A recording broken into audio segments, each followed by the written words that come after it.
하나님 말씀 요한복음 10장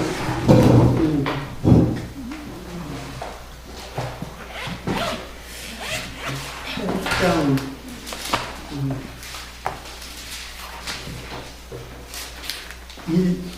1절부터 11절까지 제가 봉독해 드리겠습니다.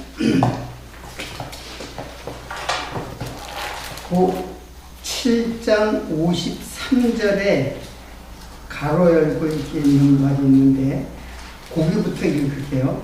다 각각 집으로 돌아가고 예수는 감난산으로 가시다. 아침에 다시 성전으로 들어오시니 백성이 다 나오는지라 앉으사 저희를 가르치시더니 서기관들과 바리새인들이 간음 중에 잡힌 여자를 끌고 와서 가운데 세우고 예수께 말하되 선생이여 이 여자가 간음하다가 현장에서 잡혔나이다. 모세는 율법에 이러한 여자를 돌로 치라 명하였거니와 선생은 어떻게 말하겠나이까. 저희가 이렇게 말하면 고소할 조건을 얻고자 하여 예수를 실험함이러라. 예수께서 몸을 굽히사 손가락으로 땅에 쓰시니 저희가 묻기를 맞이 아니하는지라. 이에 일어나 가라사대 너희 중에 죄 없는 자가 먼저 돌로 치라 하시고 다시 몸을 굽히사 손가락으로 땅에 쓰시니 저희가 이 말씀을 듣고 양심의 가책을 받아 어른으로 시작하여 젊은이까지 하나씩 나가고 오직 예수와 그 가운데 섰는 여자만 남았더라. 예수께서 일어나사 여자 외에 아무도 없는 것을 보시고 이르시되 여자여 너를 고소하는 그들이 어디 있느냐. 너를 정죄한 자가 없느냐. 대답하여 주여 없나이다. 예수께서 가라사대 나도 너를 정죄하지 아니하노니 가서 다시는 죄를 범치 말라 하시니라. 네. 지난주까지 저희는 그 오병이어의 그 사건을 좀 오랜 시간 동안 우리가 살펴봤습니다. 그 오병이어의 사건은 7가지 표적 중에서 네 번째 표적, 가장 중앙에 있는 표적이죠. 그래서 중요한 말씀이기 때문에 좀 자세히 살펴보았고, 그 뒤에 이제 그게 6장이잖아요. 그 뒤에 7장과 8장, 그러니까 7장과 8장. 7장, 8장은 7장 2절에 보면 그런 말 나와. 유대인의 명절이 초막절이 가까운지라. 이 초막절이라는 말이 나오는데, 그 초막절이 가까워지고 결국에는 초막절에 이제 예수께서도 이제 올라가죠. 올라가서 그 초막절에 대한 내용이 7장부터 8장까지, 8장 뒤에까지 전체가 초막절에 대한 이야기예요. 그리고 이 8장의 이 중간에 있잖아요. 7장 8장 사이 중간에 8장 1절부터 11절까지 간음하다가 잡힌 여자의 사건이 나옵니다. 이 사건은 참 유명해서 믿지 않는 사람들도 많이 이제 그 내용을 잘 알고 있는 내용이에요. 근데 우리들은 과연 이 말씀 속에서 무엇을 우리들에게 알려주는 것인가를 살펴보려고 합니다. 그래서 7장하고 8장을 다 제가 요한복음을 일일이 다 설명하려고 하지를 않잖아요. 이제 이 흐름을 지금 이제 공부를 하는 것이에요. 근데 그 수장절, 초막절이 여기서 그 8장까지 기록되는데 그 사이에 8장 1절부터 11절 요 사이에 이런 사건이 기록되어 있어요. 자, 그래서 근데 이 기록은 거기에 각각 집으로 돌아가고 하는데 거기에 가로가 돼 있죠. 가로가 돼 있어요. 그러면 가로가 어디서 끝나요? 가로가 딱 여러분 성경에 이렇게 돼 있죠? 예. 근데 가로가 어디에서 끝나요? 11장 11절에서 끝나죠. 그게 뭐냐면 가로에 잡힌 여자의 사건이 거기 기록되어 있는 거예요. 근데 이 가로가 쳐져 있다는 것은 어떤 뜻이냐면은 어떤 사본에는 그거에 없어요. 이게 사본에 없는 내용이에요. 그런데 이거를 이제 거기 기록된 것이 있어요.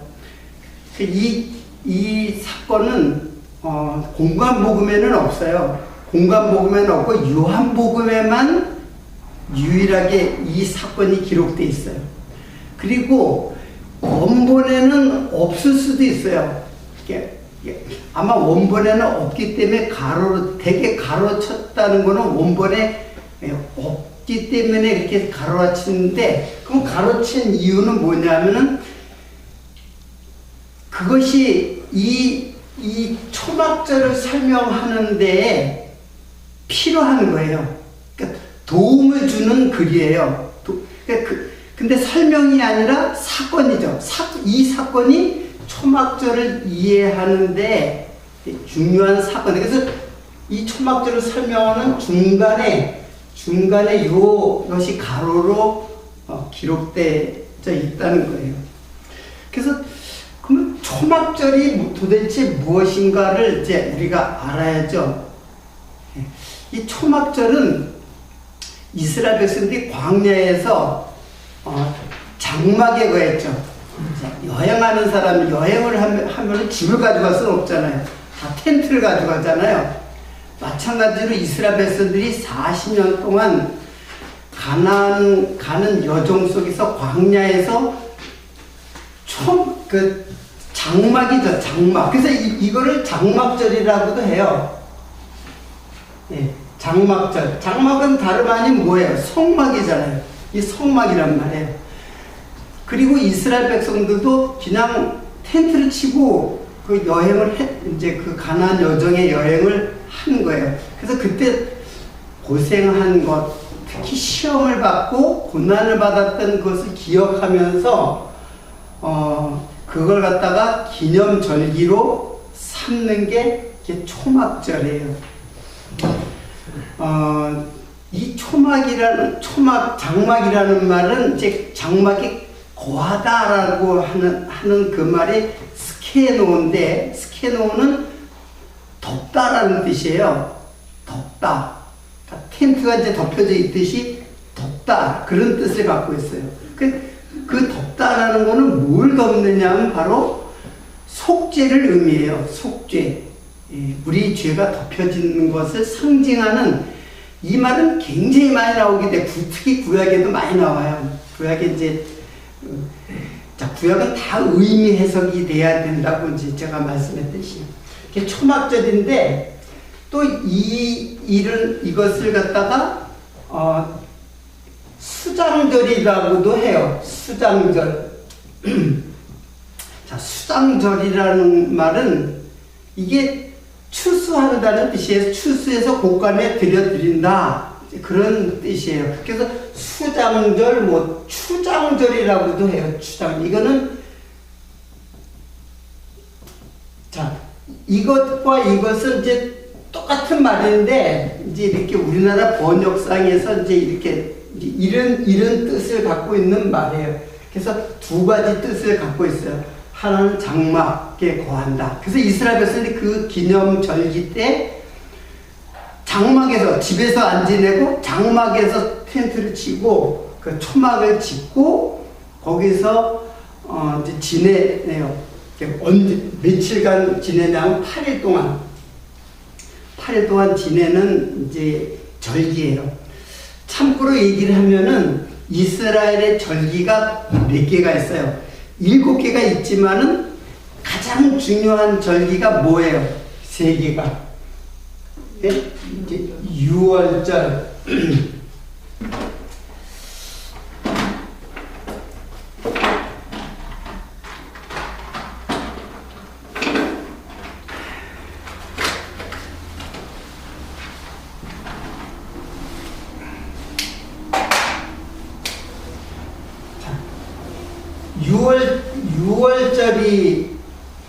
유월절이 있고, 또 하나의 절기는 이게 오순절보다는 이제 뭐 오순절 또는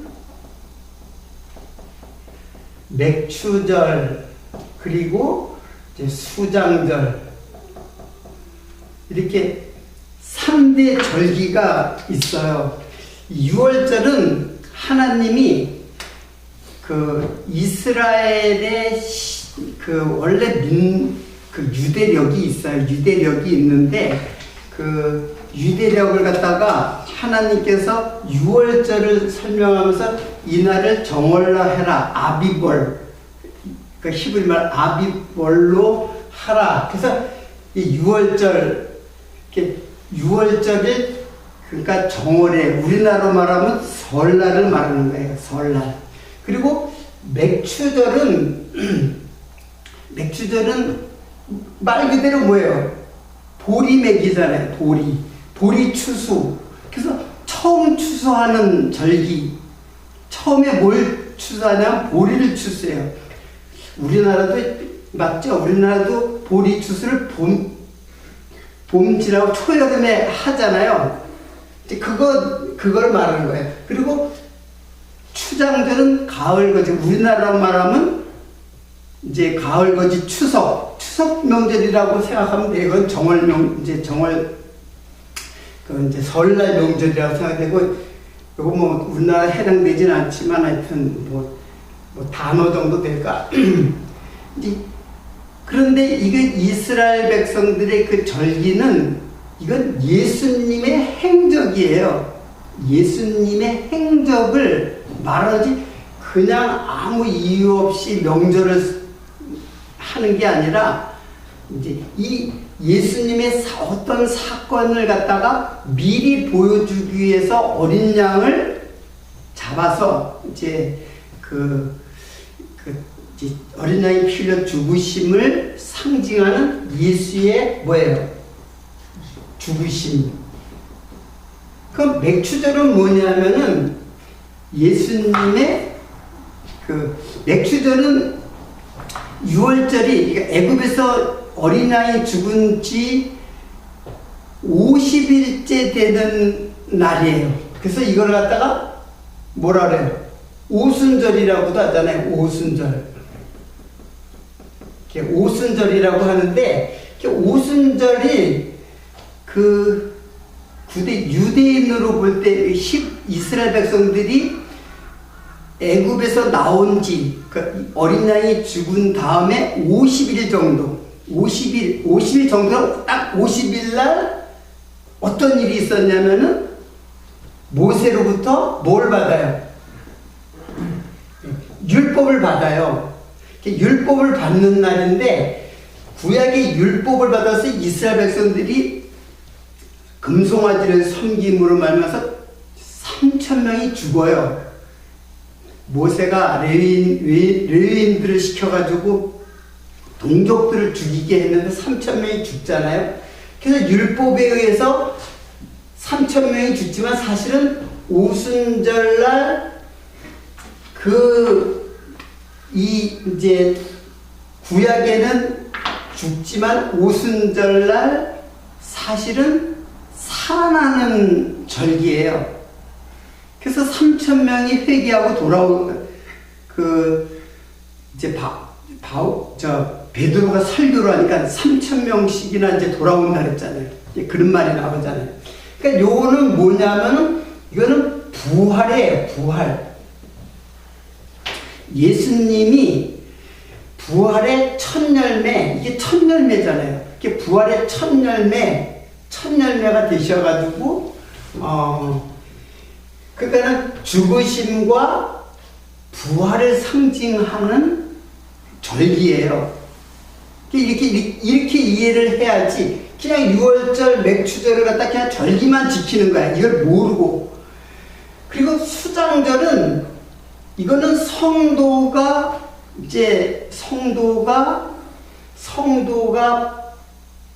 구원을 받아가지고 하나님의 곳간, 이게 창고죠. 하나님의 창고, 즉 천국. 그러니까 이게는 결국 이것도 부활이에요. 사실은 이거는 예수의 부활이라면 이게 성도의 부활이고, 이게 결국은 뭐예요?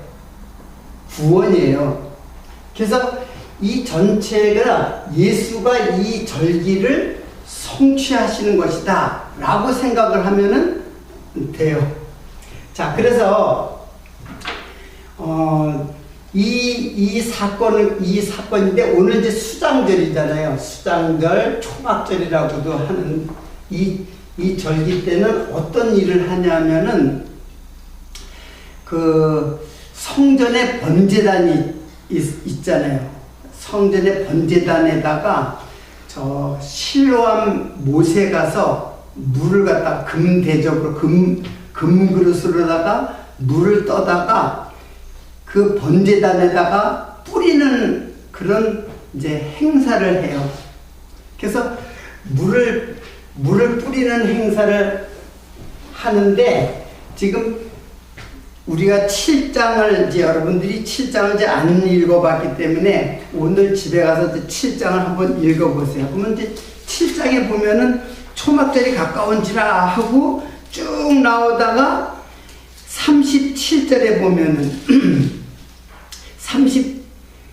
그러니까 7절에 초막절이 가까운지라 하고 10절에 보면 형제들이 그 명절에 올라간 후, 그리고 예수님도 나중에 이제 올라가요. 그리고 37절에 보면 명절 끝날 그랬죠. 명절 끝나려면 초막절이 며칠간 한다 그랬어요. 8일간 초막절을 지내는데 7일 동안 매일 물을 갖다가 번제단에다가 붓는 거예요. 매일 번제단에다 물을 떠다가 부어요. 이거는 뭘 말하냐면은 죄를 씻는 거예요. 그들은 죄를 씻는 거라고 이제 그 행사를 하는 거예요. 물로다가 번제단을 갖다가 이제 우리 죄를 씻는다. 번제단에서는 불로다가 우리 죄를 태우지만은 물로다가도 또 씻는단 말이에요. 이렇게 물의 의미가 있는 거예요. 근데 8일 마지막 날에는 물을 붓지 않아요. 그리고는 뭐 우리 죄를 용서하소서 하면서 우리 죄를 용서해 달라고 하는 기도와 함께 이제 마치는 건데, 그날 명절 끝날에 예수님께서 외쳐 가라사대 그렇죠. 37절에 보면 누구든지 목마르거든 내게로 와라. 그러니까 예수님께서 마지막 날 내가 목마른 자는 내게로 오라. 이 말은 뭐예요? 내가 뭐예요? 내가 곧 생명의 물, 생수다. 내가 곧 생명의 물이다. 너희들이 지금 물을 붓는 행사를 하고 있는데 그 행사의 성취자 예수님께서 내가 그 물이 되어서 너희들의 죄를 씻는 자다. 그러니까 누구든지 나한테 와서 물을 마시라. 이제 그렇게 얘기를 하는 거예요. 그러니까 이게 이제 초막절의 행사예요. 그러니까 초막절의 행사는 그들이 어떻게 부활되고 어떻게 생명을 얻어서 구원을 얻느냐, 그거는 오직 예수님의 그 생수로 말미암아 구원을 얻는다고 하는 것에 대한 모형적인 그 그 이제 절기, 그 행사 절기란 말이에요. 근데 행사는 하고 예수를 믿지를 않는 거예요. 그래서 유대 7장에 보면은 어떤 내용이 나면 예수님과 바리새인들, 유대인들 사이에 논쟁이라고 할 거는 아니고 서로 그 말로다가 그 논쟁을 하고 있어요. 예수님과 논쟁을 한다기보다는 예수님을 따르는 사람들이 있고 그리고 예수를 따르지 않는 사람들이 있어요. 그래서 예수를 따르는 사람들이 야, 선지자다. 어떻게 선지자가 아니면은 이런 일을 행할 수 없다. 오병이와 같은 큰 기적을 행할 수가 없다. 눈먼 자를 어떻게 고칠 수 있느냐? 이건 선지자다. 그리고 어떤 자는 메시아다. 그렇게 얘기해요. 그런데 유대인들 쪽에서는 어떻게 메시아가 갈릴리에서 나오겠느냐? 이제 그렇게 얘기를 하는 거예요. 그거 유대인 메시아 아니다. 더군다나 그 바리새인들에게는 율법을 철저하게 하나님을 섬겨요. 율법으로. 그 하나님을 섬기는데 목숨까지 율법 지키는 걸 목숨을 다해 섬긴단 말이에요. 근데 특히 안식일은 목숨을 내대고 섬기는 거예요. 안식일은. 근데 그 자기네들이 섬기는 그 안식일을 예수님은 어때요? 완전히 안식일을 무시하는 거예요. 완전히 안식일을 갖다가 부정한다는 얘기예요. 그러니까 이거는 뭐냐면 율법 전체를 부정하는 거예요. 예수님께서는. 그러니까는 어떻게 저 사람이 어떻게 메시아냐 하는 거예요. 그러니까 오히려 유대인들은 율법을 철저하게 섬기는데 그걸 무시한다는 거는 자기네들도 또 무시를 당하는 거예요. 그러니까 유대인들의 그 자존심, 율법에 의해서 우리는 하나님을 철저하게 아주 목숨을 다해가지고 섬기는 유대인들의 자존심을 한마디로 긁는 거예요. 그러니까는 그것 때문에 결국은 무슨 일이 일어나냐면 예수를 어떻게 하면 죽일까? 이제 이런 유대인들의 그 계략을 이제 감추고 있는 거예요. 자, 이게 발단이에요. 가늠 중에 잡힌 여인이 이제 결국에는 이제 거기에 보면은 이제 8장으로 이제 본문으로 들어갔습니다. 그 3절에 보면은 서기관들과 바리새인들이 가늠 중에 잡힌 여자를 끌고 와서 가운데 세우고 예수께 말하되 선생이여 이 여자가 간음하다가 현장에서 잡혔나이다. 이런 일이 일어난 거예요. 원래 그 율법에는 어떻게 돼 있어요? 율법에는 신명기에 어떻게 돼 있어요? 이런 여자는 여기 그랬죠. 6절에 보면은 5절에 보면은 모세는 율법에 이러한 여자를 돌로 치라 명하였거니와 선생은 어떻게 말하겠나이까? 자, 이들의 목표는 어디에 있을까요? 그 여자를 갖다가 심판하는 데 목적이 있는 게 아니라 이들의 목적은 뭐예요?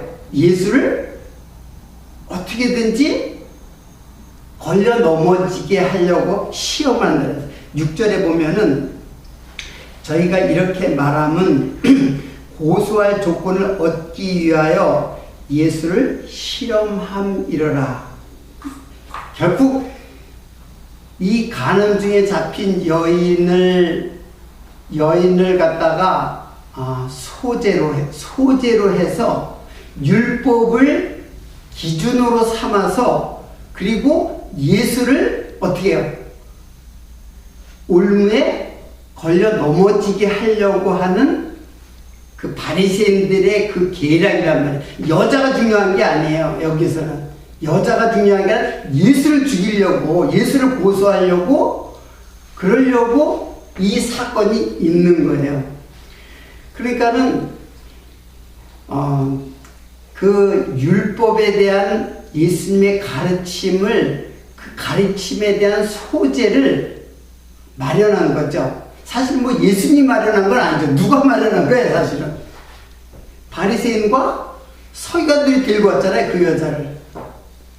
자, 그러면 지금 예수님이 거기 뭐라 그러냐면 그 돌로 치라 명하였거니와 선생은 어떻게 말하겠나이까?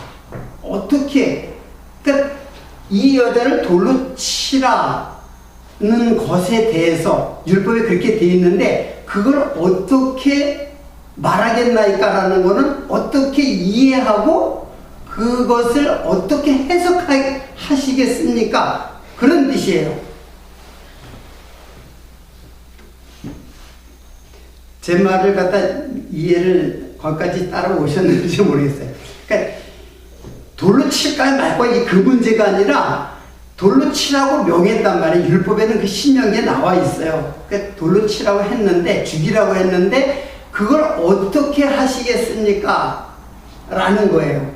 그러면 예수님의 답변은 둘 중에 하나죠. 뭐예요? 어떻게 해야 돼요? 어떤 답변을 해야 되겠어요? 돌로 치라. 죽이라 이거죠. 돌로 치라.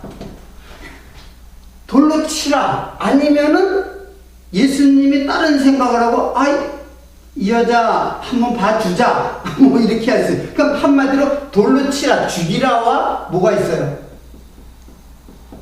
용서하라. 예. 용서하라.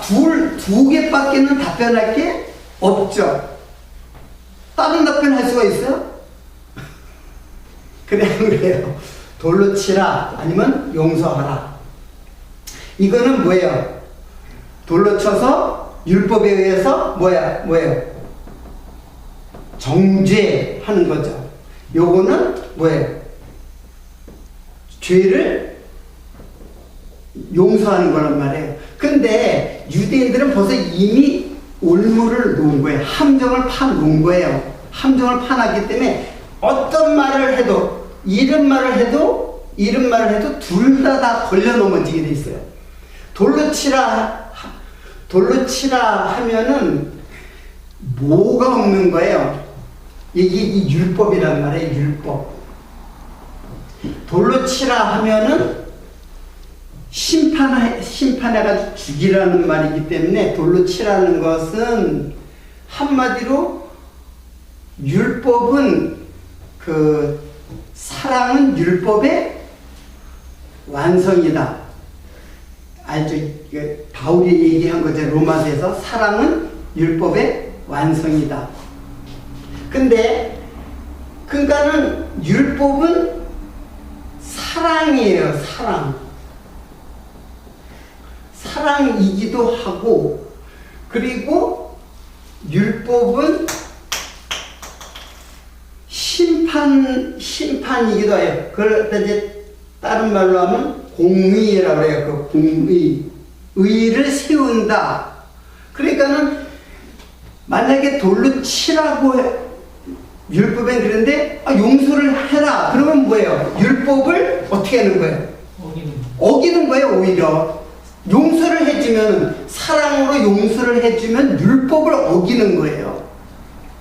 자, 이거는 우리가 지난번에도 배웠지만 안식이라고 똑같아요. 안식일날 양이 구덩이에 빠졌다. 그날이 안식이래요. 그러니까 양을 구해, 이게 이제 뭐냐면은 그 38년 된 병자를 고칠 때 그날이 무슨 날이었어요? 그날이 안식일이었잖아요. 그래서 안식일날 병 고친다고 해가지고 유대인들이 예수를 그때부터 죽이려고 했던 거예요. 안식일. 자기네들은 목숨을 다해가지고 안식일을 지키는데 안식일을 뻣뻣하게 어기는 거야. 그들이 볼 때는 안식일을 범하는 거란 말이에요. 근데 예수님께서 그랬어요.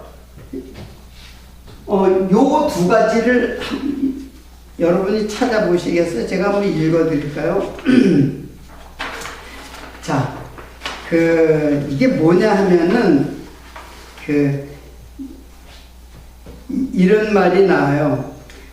이제 누가복음 6장 9절의 말씀인데, 그냥 제가 이야기할게요.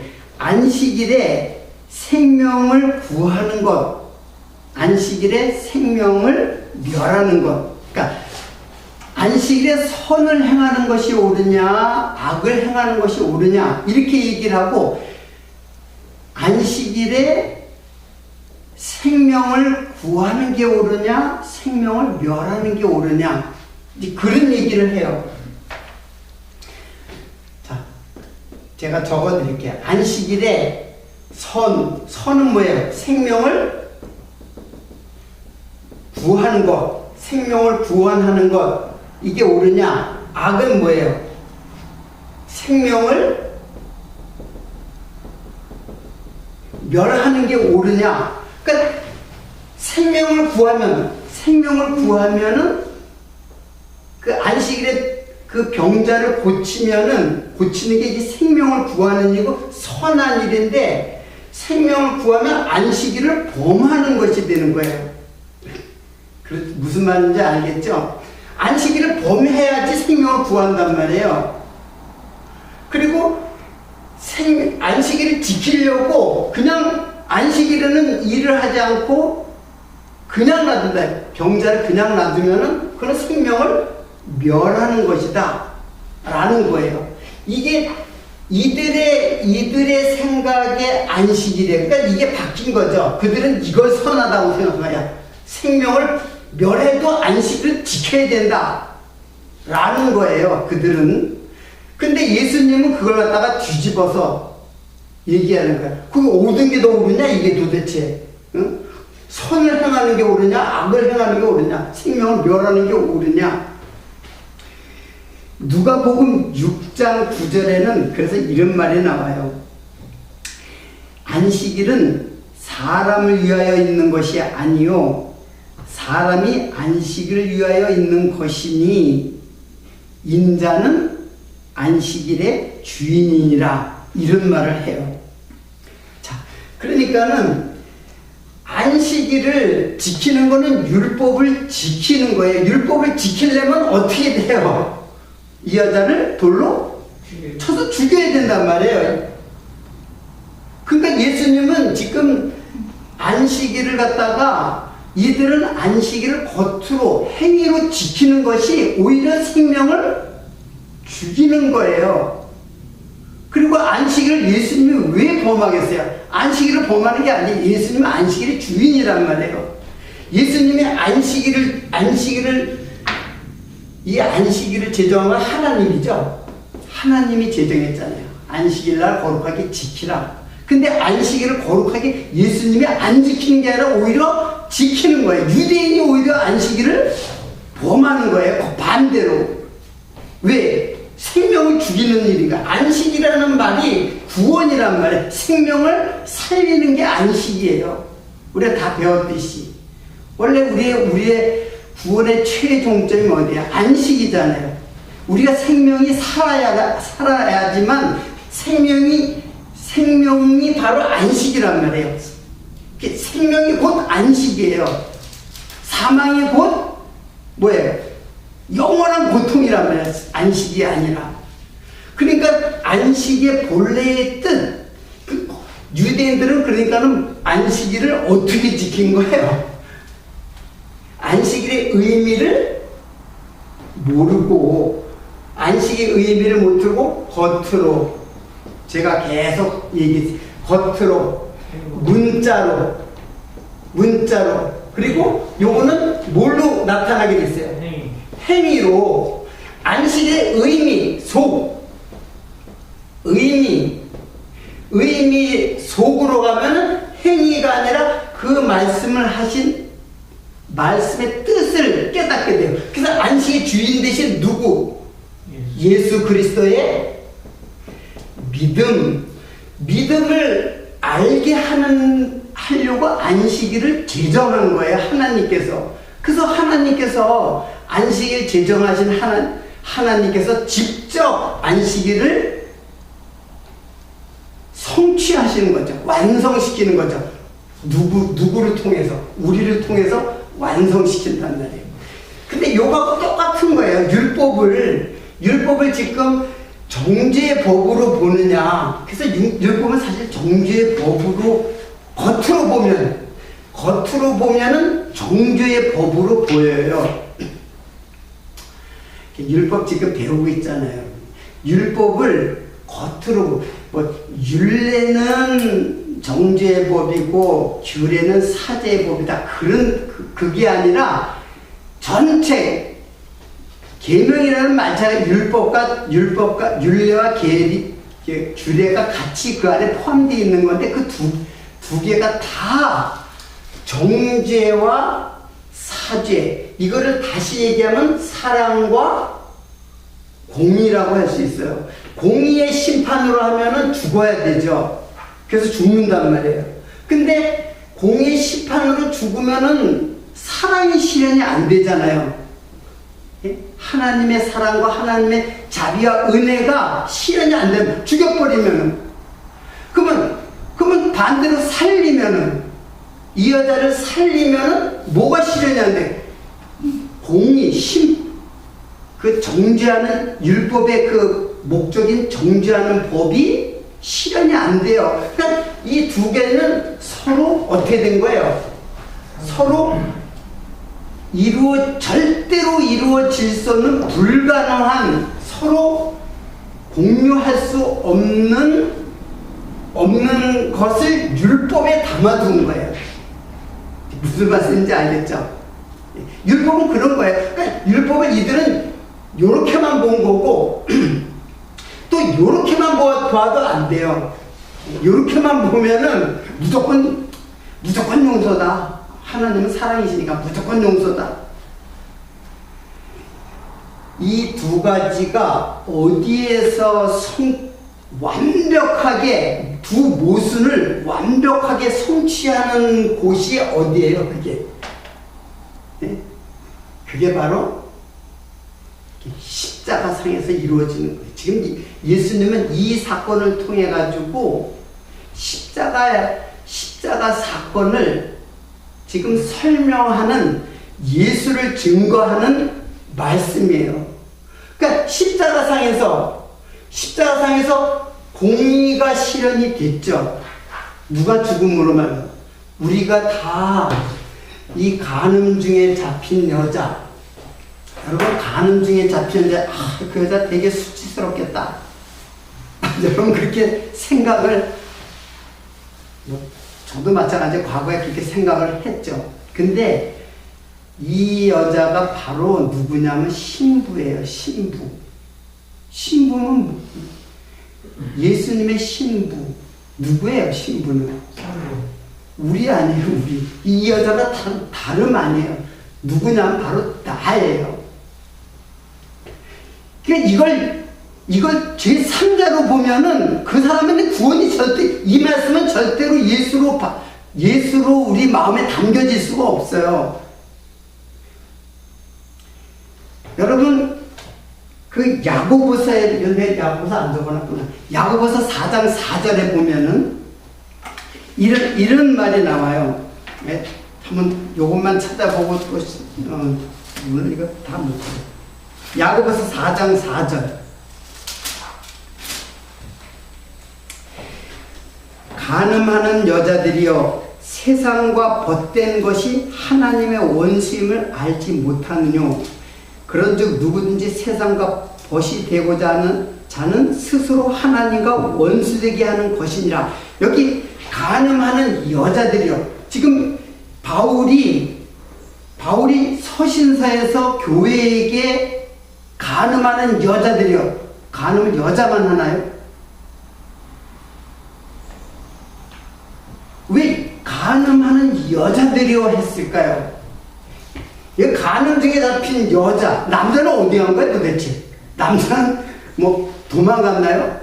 그런 말이 하나도 없잖아요. 그냥 여자만 나와, 여자. 지금 이 여자는 바로 하나님께서, 예수님, 이 사건은 지금 여자에게 지는데, 여자는 바로 신부를 얘기하는 거예요. 지금 여기에서 성경에 나오는 여자라는 거는 신부를 얘기하는 거예요. 그래서 여자여 하잖아요. 여자여라는, 귀내여라는 거는 굉장히, 이 여자는 간음증에 잡혔다. 여러분, 이 여자는 누굴까요 도대체? 간음증에 잡혔다고 하는 것. 웬만해서는 간음을 되게 은밀하게 하잖아요. 그렇지 않겠어요? 누가 이렇게 그러니까 이 여자가 간음에 잡혔다라는 말은, 이 여자는 뭐라는 뜻이에요? 창녀라는 뜻이에요. 그렇죠? 창녀만이 현장에서 잡히죠. 그렇지 않으면 어떻게 이런 일이 드러날 수 있겠어요? 왜 제가 이것을 우리 성도, 곧 여러분과 나라고 얘기를 하냐면은, 우리는 다 현행범들이에요. 다. 이 간음이라는 것은 무엇을 상징하냐면은, 하나님과 떠난 상태, 이혼된 상태를 간음이라고 하는 거예요. 지금 이것은 육체적 간음을 그걸 소재로 말하면서 지금 육체적 간음을 말하는 게, 바리새인들 너희들이 바로 간음한 자들이다라는 걸 폭로하는 거예요.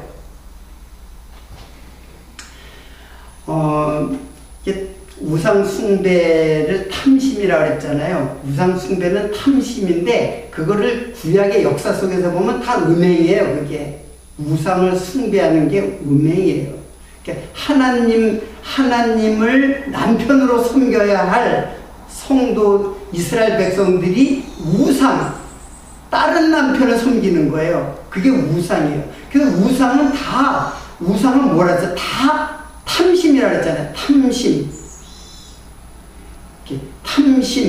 이게 이제 에피뚜미아예요. 그러니까 탐심, 그리고 여인을 보고 정욕을 품은 자, 이것도 에피뚜미아예요.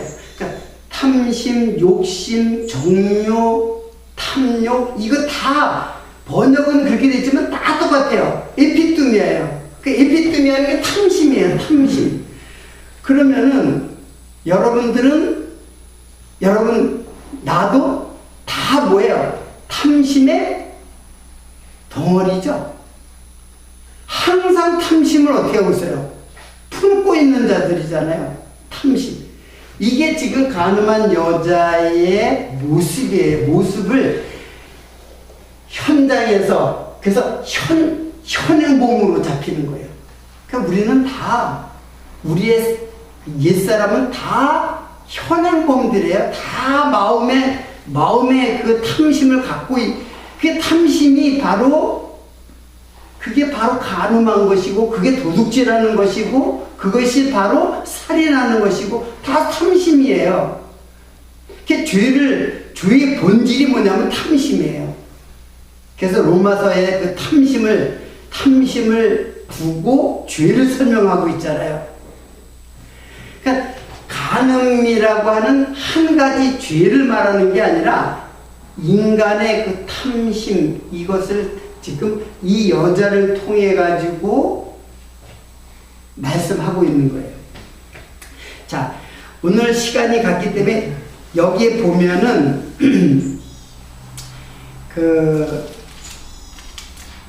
어떤 말이 나오냐면은, 어떻게 하겠나이까 하면서 이것을 말한 것은 예수를 실험함이라 하고, 예수께서 몸을 굽히사 손가락으로 땅에 쓰시니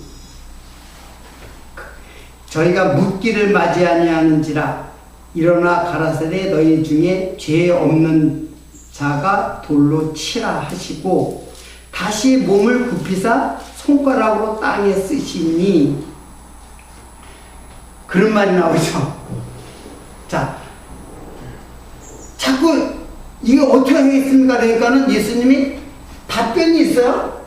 이걸 해도 안 되고 이걸 해도 안 되니까는 답변이 없잖아요. 답변할 수가 없으니까는 할 말이 없어가지고 그냥 땅에 쓰시는 땅에 뭘 이렇게 썼다고 했는데 도대체 뭐를 썼을까요? 여러분 뭐를 쓴 것 같아요?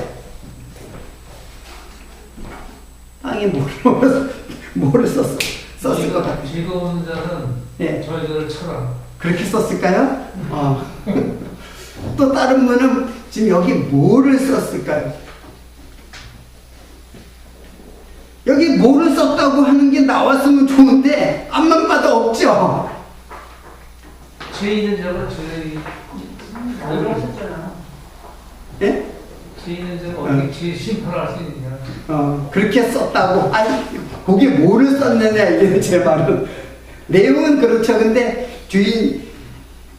사실 그 유대인들도 다 죄인이, 우리 죄를 용서하소서, 초막절에 우리 죄를 용서하소서 하고 끝났단 말이야. 그 하이라이트란 말이야, 그게. 근데 그들도 죄인이라는 것을 어떻게 해요? 증명하는 거죠. 우리 죄를 용서하소서 했으면 자기들도 죄인들. 근데 죄인이 죄인을 들고 온 거야. 자, 제가 묻는 것은 도대체 땅에다가 무엇을 썼을까요? 이걸 묻는 거예요. 한번 생각을 해보세요. 우리 그냥 이거는 제가 다음 과제로다가 남겨두는데 우리 서지사님 뭘 썼을 것 같아요? 뭐라고 썼을 것 같아요? 이게 추측을 할 수밖에 없어요. 여기는 뭐라고 쓴 게 없으니까는. 다른 복음서에도 없나요? 다른 복음서는 이 사건 자체가 없어요. 여기에만 기록되어 있어요. 요한복음에만. 너는 죄가 없느냐? 너는 죄가 없느냐? 라고 썼다. 네. 좋아. 이게 지금 제가 정답은 지금 말 안 할게요. 너희 죄를 안 보겠다. 그런. 네 죄를 안 보겠다. 이렇게 써. 지금 여기서 뭘 썼느냐? 내가 그걸 지금 묻는 거야. 뭐라고 썼을 것 같아요? 오히려 이렇게 쓰신다는 게 사람들은 이제 안 쳐다보는 거 아니에요? 네. 너희들은 안 보겠다. 그러니까 죄수만 취한 거라고 생각해. 너희들은 내가 쓰는 거 뭔지도 모르지. 내 속마음을 물론 예수님의 속마음을 썼겠죠. 그러니까 그들이 뭐 쓸 거 한두 명 피하고 다 피했다 그랬잖아요. 그러니까 예수님이 안 보시니까 그냥 피해. 근데 두 번 썼어요. 2번. 개무증개가 우리나라 내 죄를 내가 알렸다. 예. 좋아요. 지금 답변 안 하신 분들은 다 집에 가서 한번 생각해 보시고, 여기 안 썼기 때문에 저도 모르겠어요. 저도 일주일 동안 생각해가지고 다음 시간에 이 말씀을 한번 깊이 생각을 해보도록 하겠습니다. 오늘 마치겠습니다.